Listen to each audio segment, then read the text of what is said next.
আসসালামু আলাইকুম। একদিন নবীজি সাল্লাল্লাহু আলাইহি ওয়াসাল্লাম প্রতিদিনের মতো একটি পথে হাঁটছিলেন। সেই পথে এক বৃদ্ধা মহিলা থাকতেন, যিনি নবীজিকে খুব অপছন্দ করতেন। প্রতিদিন তিনি নবীজির উপর ময়লা আবর্জনা ফেলতেন, কিন্তু অবাক করার বিষয়, নবীজি কখনো রাগ করতেন না, কিছু বলতেনও না।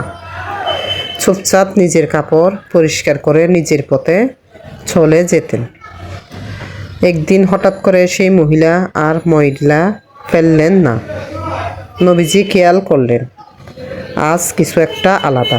তিনি সরাসরি ওই মহিলার খোঁজ নিতে তার বাড়িতে গেলেন।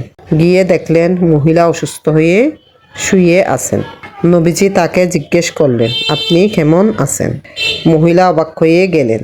যাকে তিনি প্রতিদিন কষ্ট দিতেন, সেই মানুষই আজ তার খোঁজ নিতে এসেছেন।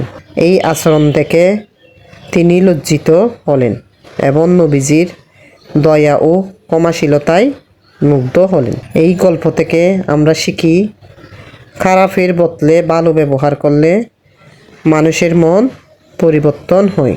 ধৈর্য, দয়া আর ক্ষমাই সবচেয়ে বড় শক্তি। আল্লাহ হাফেজ।